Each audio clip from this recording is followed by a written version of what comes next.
Et la puissance du Très-Haut te couvrira de son ombre. C'est pourquoi le saint enfant qui naîtra de toi sera appelé Fils de Dieu.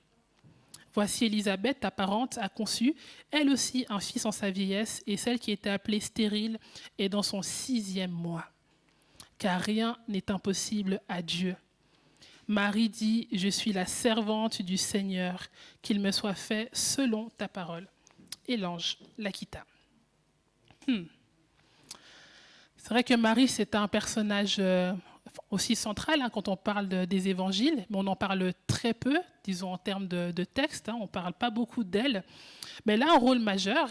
Et puis, on va s'arrêter sur certains versets pour qu'on comprenne à quel point cette histoire, elle est quelque part mystérieuse, mais aussi très puissante. Et comment nous, ça peut aussi nous édifier dans nos attentes des promesses de Dieu. OK ?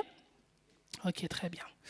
Alors déjà, on a un ange, Gabriel, qui vient à Nazareth. Déjà, juste ça, c'est un paradoxe immense.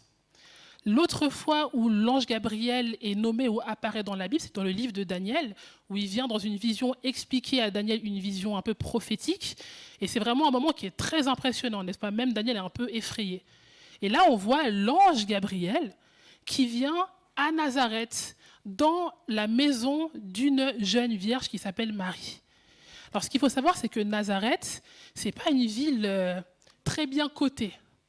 Ce n'est pas le meilleur coin, n'est-ce pas ?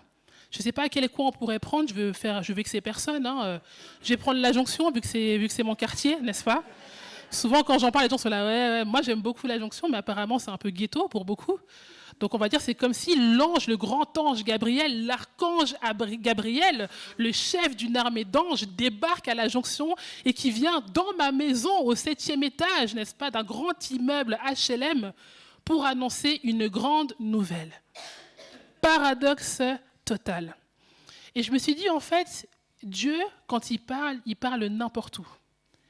Dieu fait ce qu'il veut. Des fois, on est très limitant.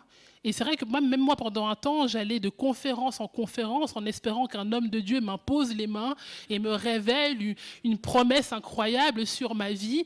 Et je me disais, mais il n'y a que comme ça que Dieu pourra me parler. Et je crois que des fois, on aime beaucoup minimiser Dieu et comme si sa puissance ne pouvait accéder qu'à certains endroits. Et qu'il était incapable de te trouver, toi, peut-être même dans ta chambre, dans ton petit bled que tout le monde pense pourri.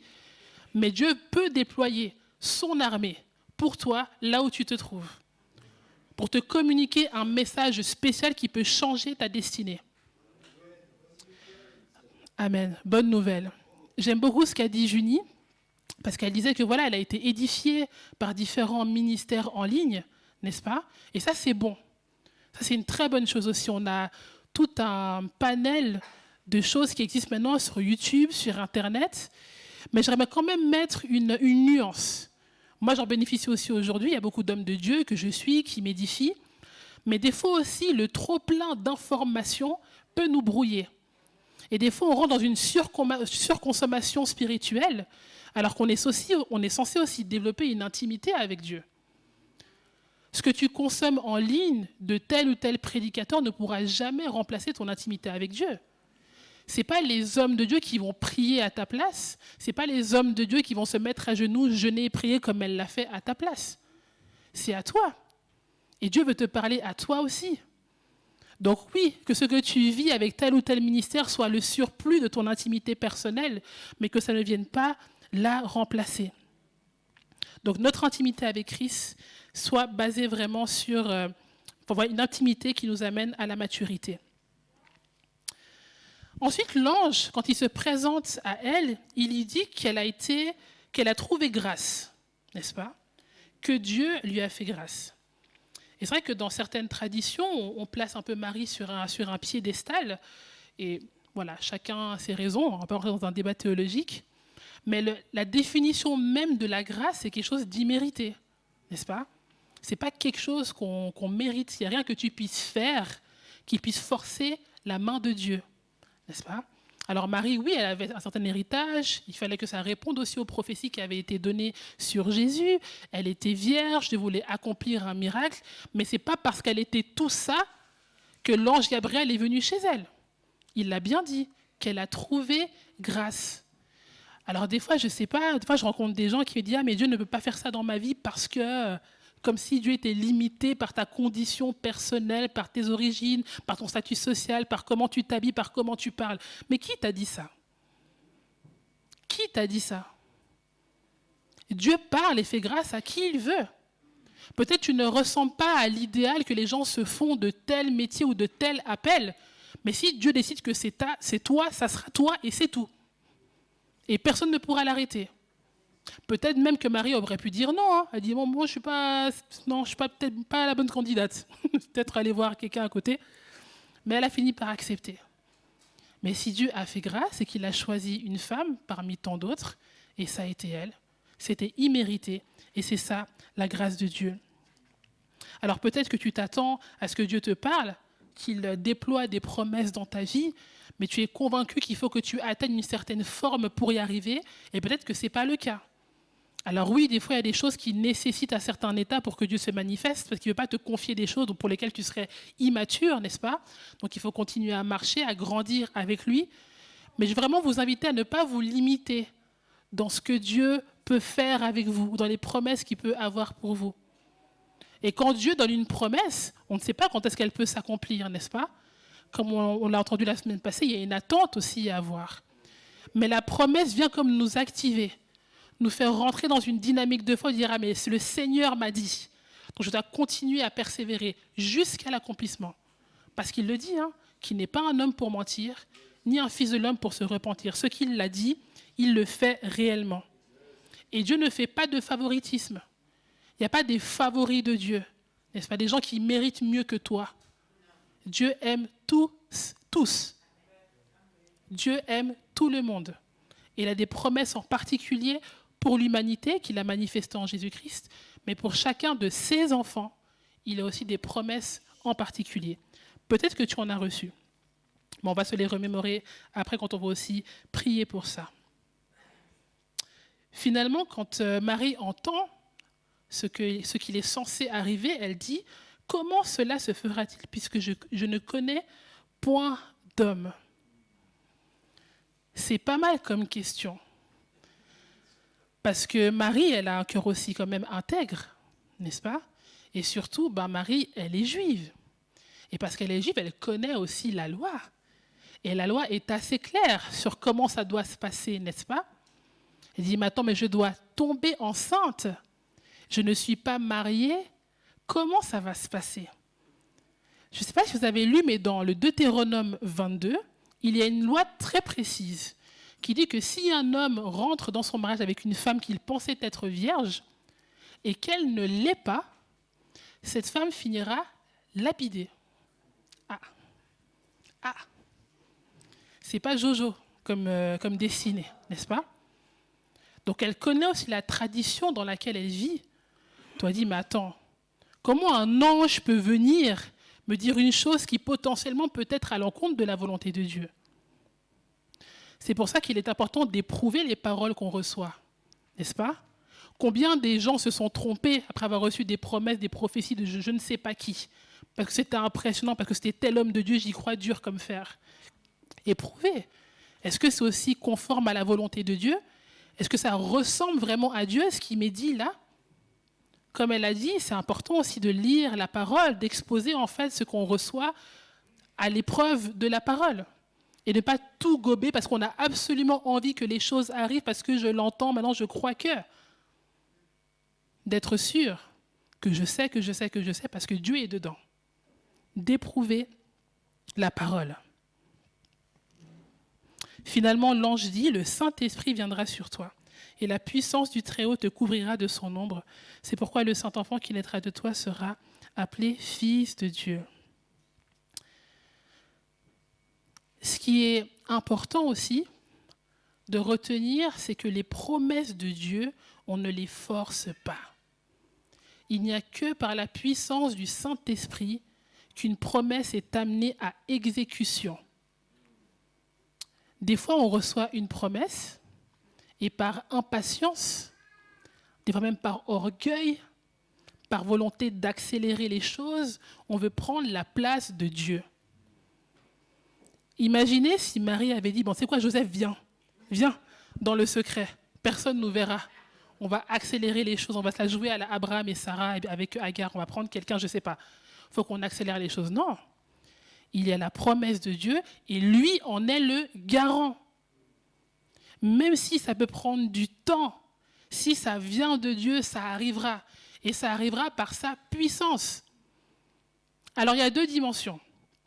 Il peut y avoir la dimension de ce que j'appelle la femme à la perte de sang, où vraiment tu sais que Dieu est capable de changer une situation et tu es appelé à manifester une foi agissante, où tu vois que c'est le moment et tu pousses pour pouvoir toucher son vêtement et recevoir ton miracle, n'est-ce pas?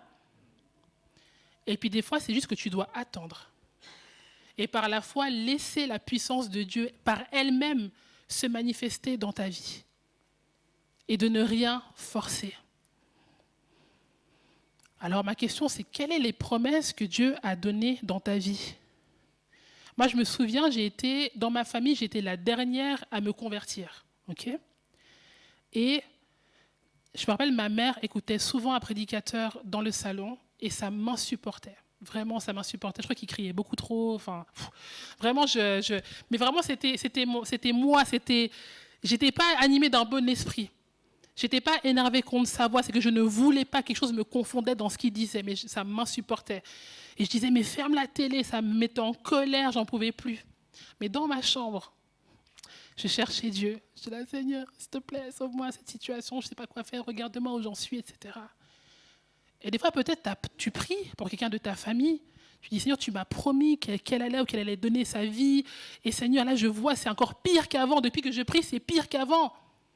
Tu ne sais pas où cette personne en est dans le secret. Moi, je l'ai vécu, je sais. J'ai été très mauvaise avec ma famille. Vraiment, je les méprisais devant. Mais derrière, je pleurais vraiment dans ma chambre. Ne te fie pas à ce que tu vois. Vraiment.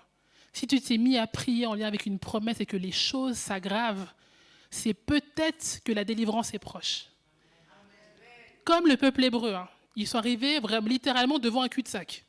Il dit, attends. On nous a promis qu'on allait dans le désert, terre promise, et là on est devant la mer. Qu'est-ce qui va se passer? Les Égyptiens arrivent, on m'attaque.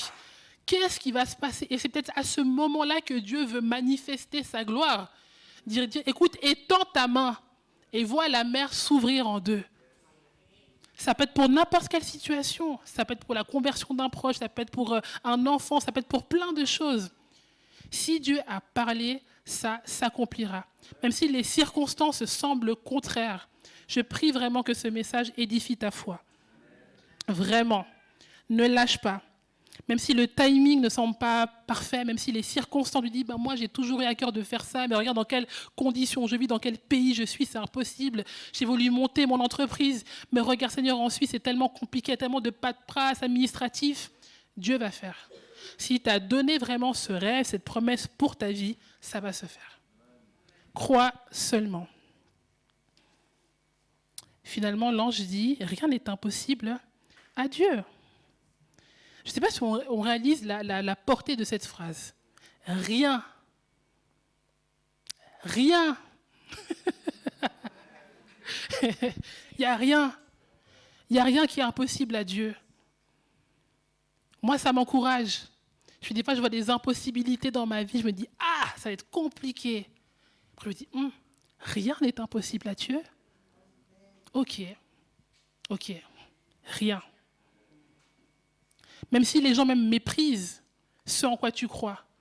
Vous imaginez Marie, une jeune vierge qui a toujours peut-être vécu dans l'intégrité, qui se retrouve enceinte sur parole de Dieu et qui pendant 9 mois doit porter quelque chose qui est peut-être la honte dans sa ville.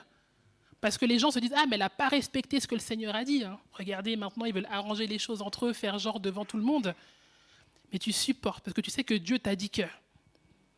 Les gens peuvent te maîtriser, le contexte être contre toi, mais si Dieu a dit, il va le faire. Et pour en tirer la gloire à lui. Pour que la gloire soit pour lui, pas pour nous, pour lui. Et finalement, peut-être une des choses aussi primordiales dans cette dimension des promesses, Marie dit, je suis la servante de Dieu, qu'il me soit fait selon ta parole. il faut accepter. Hein. Des fois, on est dans des discussions et puis tu bénis quelqu'un, tu dis « Ah, mais vraiment, je prie que le Seigneur agisse. » Ouais, mais tu sais, laisse tomber alors.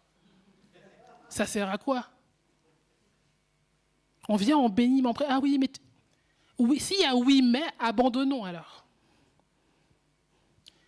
Si Dieu lâche une parole que tu sais qui vient de lui, reçois simplement. Seigneur, qu'il me soit fait selon ta parole. Parce qu'entre guillemets, c'est sa réputation qui est en jeu, ce n'est pas la tienne. Si Dieu t'a vraiment dit, c'est lui qui va se manifester. N'est-ce pas? Alors pourquoi douter, hésiter, remettre en question? Après, Dieu fait grâce. Hein. On l'a vu avec Moïse, il a beaucoup négocié. Oui, mais Seigneur, je ne sais pas parler. Ok, prends Aaron avec toi. Oui, mais si je dis ça, qu'est-ce qui va se passer? Dieu peut arranger les choses. Mais à un moment donné, reçois seulement. Reçois la promesse de Dieu. Et voilà s'accomplir. Tôt ou tard dans ta vie et dans la vie des gens qui t'entourent, parce que la mort et la vie sont au pouvoir de la langue. Tu peux annuler aussi quelque chose. Dieu ne force rien. Hein. Si tu ne veux pas recevoir, c'est ton histoire. Mais tu peux aussi recevoir et dire oui, Seigneur, c'est pour moi. Une dernière chose qui m'a souvent touchée avec l'histoire de Marie, c'est que une fois que toutes ces choses s'accomplissent, est-ce que tu peux mettre le prochain slide, s'il te plaît, où elle voit que santé. Elle voit que le Seigneur, voilà, Jésus a pu naître, toutes ses promesses se sont manifestées. On voit que pendant qu'elle assiste à toute cette scène, des bergers qui viennent la visiter, il est dit que Marie gardait toutes ces choses et les repassait dans son cœur. Je ne sais pas combien de personnes, des fois dans l'église, on a vu venir chanter, louer, adorer, recevoir des paroles, des promesses de Dieu. Une fois qu'elles sont accomplies, on ne les voit plus. C'est terminé. Moi, c'est ce que j'appelle un peu des personnes oublieuses, n'est-ce pas? Tu oublies ce que le Seigneur a fait. Moi, je prie souvent de ne pas être une personne oublieuse de ce que le Seigneur a fait, de repasser dans mon cœur d'où il m'a pris, n'est-ce pas? De ne pas penser que oui, c'est par mes propres forces que j'en suis là, parce que j'ai fait ça que j'en suis là. Hein. Et il y a beaucoup de gens qui travaillent. On n'est pas les seuls à travailler, n'est-ce pas? C'est par la grâce de Dieu qu'on arrive à certains endroits. Ce n'est pas que par nos propres forces. C'est qu'à un moment, Dieu a parlé et puis t'a fait grâce d'eux. Ce n'est pas forcément par mérite, n'est-ce pas? De ne pas oublier. Et ça nous encourage aussi à continuer à croire. Te dire, dans telle situation, c'est encore la galère. Mais est-ce que tu te souviens de ce que j'ai fait à tel moment? Souviens-toi de ta conversion. Souviens-toi comment j'ai restauré ta famille. Souviens-toi comment je t'ai donné ce travail. Souviens-toi de tout ce que j'ai fait afin que ta foi soit fortifiée pour ta prochaine bataille et que tu ne sois pas oublieux ou oublieuse. Mais que comme Marie, que tu puisses garder toutes ces choses dans ton cœur et les repasser sans cesse. Amen. Oui, je crois qu'on peut prier, n'est-ce pas? J'avais d'abord à cœur de prier, parce que quand on parle des promesses, on parle peut-être aussi, on pense peut-être premièrement à l'attente des choses à venir, mais aussi beaucoup de choses que le Seigneur a déjà fait, a déjà accompli. Et puis comme j'ai dit au début, comme on est en fin d'année, on fait aussi un bilan. Je crois que c'est aussi une saison où on peut faire preuve de reconnaissance. De dire, Seigneur, moi je t'avais demandé qu'il se passe ça cette année, et tu l'as fait en fait. Et pour ça, je te dis merci, Seigneur. Vraiment comme un sacrifice de louange, d'adoration, de dire, Seigneur, merci pour tout ce que tu as accompli. Est-ce qu'on peut se lever ensemble pour ça?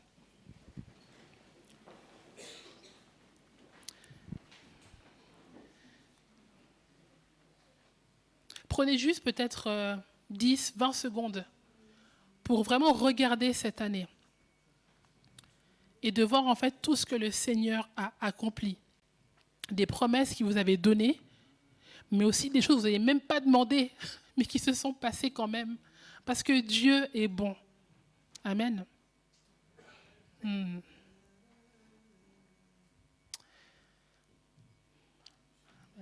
Est-ce que vous en avez quelques-unes quand même? Yes? Ok. Est-ce qu'on peut élever la voix ensemble alors? Sans musique, hein, juste nos voix, comme un sacrifice de louange, d'adoration, de dire merci Seigneur. Oui Seigneur, merci. Merci Seigneur pour tout ce que tu as accompli dans ma vie, cette année ou même dans les années passées Seigneur. J'étais en attente de différentes choses cette année que tu as accomplies Seigneur. Merci parce que je cherchais du travail. J'ai passé des mois, voire des années à rechercher, Seigneur, un emploi. Et comme du jour au lendemain, Seigneur, tu as répondu à mes prières. Tu as fait au-delà, Seigneur, de ce que j'aurais même pu moi-même espérer, Seigneur. Je te remercie, Seigneur, pour ta grâce. Seigneur, je te dis merci aussi pour ma famille, Seigneur. Merci où là tu es venu ramener de la réconciliation, de l'entente, là où l'amour a été restauré, ou que c'est déjà en chemin, Seigneur, je vois ta main. Je vois ta main là, ma famille ne s'est pas effondrée, mais tu as pu la relever. Des difficultés, des épreuves, Seigneur, des blessures que tu es déjà en train de restaurer, Seigneur. Ouais, peut-être que moi, Seigneur, c'est simplement le fait d'avoir pu rester debout, Seigneur. Seigneur, tu as été mon rocher tout au long de cette année. Malgré les épreuves, les vagues, les marées, les vents qui ont frappé sur ma vie, je suis restée attachée à toi, Seigneur. Et tu m'as soutenue, Seigneur. Tu n'as pas permis que mon pied, Seigneur, trébuche, mais tu m'as gardée, Seigneur. J'aurais pu mourir dans tel accident, tu m'as gardée, Seigneur. J'aurais pu mourir dans telle agression, Seigneur, tu m'as gardée, Seigneur. Et je te dis merci. Merci pour toutes les nouvelles amitiés que tu m'as fait découvrir, Seigneur. Merci pour la communauté dans laquelle tu m'as placée, Seigneur. Merci parce que tu réponds réellement à mes prières et que les promesses que tu m'avais données, Seigneur, tu les as accomplies. Alléluia. Merci, Père.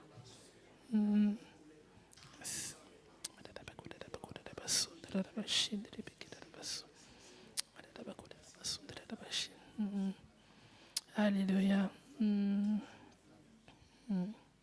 Yes. J'avais juste encore à cœur de prier, voilà, pour toutes les personnes, comme il nous l'a été amené la semaine passée, qui sont encore en attente. Peut-être des promesses qui ont été données. Peut-être toi, tu as une déception en fin d'année. Tu te dis, mais Seigneur, c'est toujours pas là. Ça fait peut-être des mois, des années, des décennies que j'attends. Et c'est toujours pas là, Seigneur. Mais ouais, Seigneur, je veux simplement prier, Seigneur, que tu viennes fortifier la foi de quelqu'un ce matin, Seigneur. Seigneur, toi, comme on l'a dit, tu n'es pas un homme pour mentir, ni un fils de l'homme pour te repentir.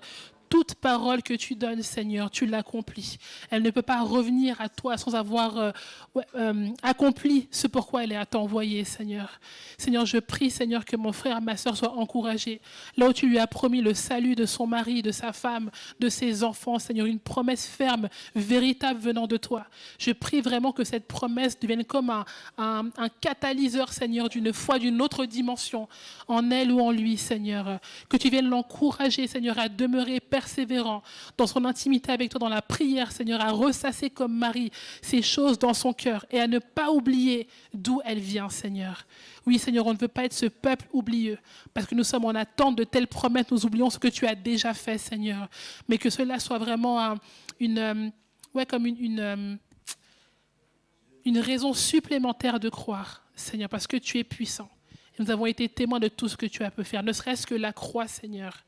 Cette promesse, Seigneur, qui a changé nos vies, qui a été accomplie, Seigneur, en Jésus-Christ.